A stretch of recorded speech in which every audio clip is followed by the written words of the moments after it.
Setiap orang pasti mengalami yang namanya mencintai ataupun dicintai. Tidak ada orang yang tidak pernah merasakan cinta, baik itu cinta kepada pasangan, cinta kepada orang tua, anak-anak, saudara, teman, bahkan hewan peliharaan sekalipun.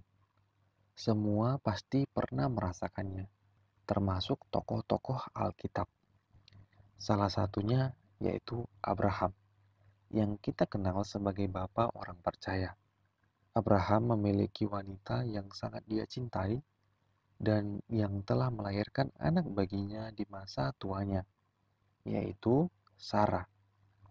Dikatakan pada Kejadian 23 ayat 1, Sarah hidup 127 tahun lamanya. Itulah umur Sarah. Hidup bersama orang yang kita kasihi dan cintai adalah sebuah anugerah yang sangat indah. Namun fakta yang harus kita terima adalah kita tidak bisa hidup dengan orang-orang yang kita cintai selamanya. Kejadian 23 ayat 2 tercatat, kemudian matilah Sarah di Kiryat Arba, yaitu Hebron, di tanah Kanaan, lalu Abraham datang meratapi dan menangisinya. Ya, Abraham harus menghadapi kondisi di mana ia harus kehilangan istri yang sangat dicintai. Kita bisa melihat luapan emosi dari Abraham ketika mengalami kondisi ini. Abraham meratapi dan menangisi istrinya yang sudah meninggal dunia. Ia tidak punya kuasa untuk menunda ataupun menghidupkan kembali istri yang dia cintai. Abraham hanya bisa merelakan istri yang dia cintai kembali kepada Sang Pencipta dan terus melanjutkan hidup yang dipenuhi dengan kasih Tuhan yang indah. Dan ada sebuah sini yang unik dan juga sangat menggetarkan hati. Sebuah kisah yang dicatat di Alkitab ketika Lazarus meninggal dunia. Pemandangan yang biasa terjadi adalah orang-orang yang mengasihi Lazarus, yaitu Maria dan Marta, yang adalah saudaranya sendiri, menangisi kepergian Lazarus.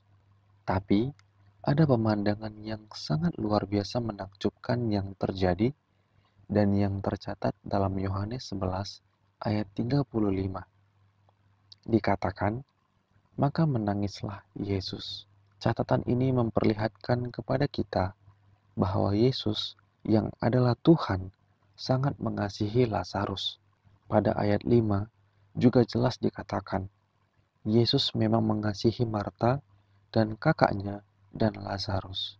Karena kasihnya, maka Yesus pun sampai menangis melihat Lazarus yang sudah meninggal.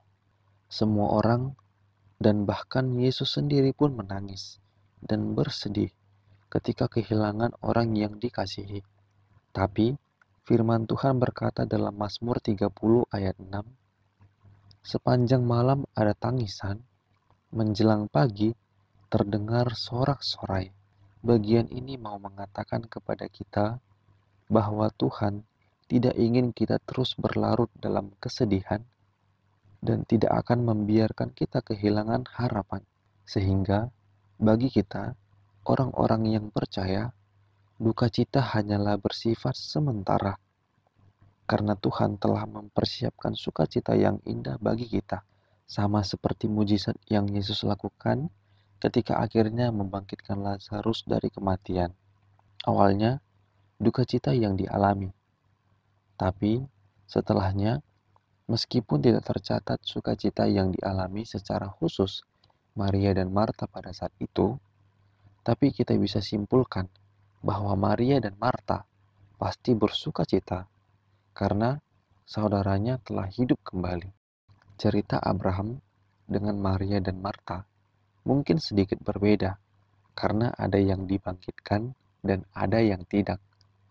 Tapi pesan utuh dari kedua cerita ini bukan terletak pada dibangkitkan atau tidak, melainkan janji Tuhan yang tidak pernah berubah. Janji yang dimana meskipun kita akan mengalami banyak duka cita, tetapi sukacita yang kita dapatkan ketika berjalan bersama Yesus jauh melebihi duka cita itu. Tuhan izinkan duka cita mendahului sukacita agar kita dapat melihat janji penyertaan-Nya dalam hidup kita. Jadi, Marilah kita senantiasa datang kepada Tuhan dalam kesedihan kita. Sampaikan semua yang kita alami dan rasakan dengan penuh kejujuran. Dan lihatlah, tangan Tuhan bekerja atas hidup kita. Karena hanya Tuhanlah yang sanggup menggantikan duka cita menjadi sukacita yang sejati. Amin. Terima kasih untuk kita semua yang mau bersama-sama merenungkan firman Tuhan hari ini.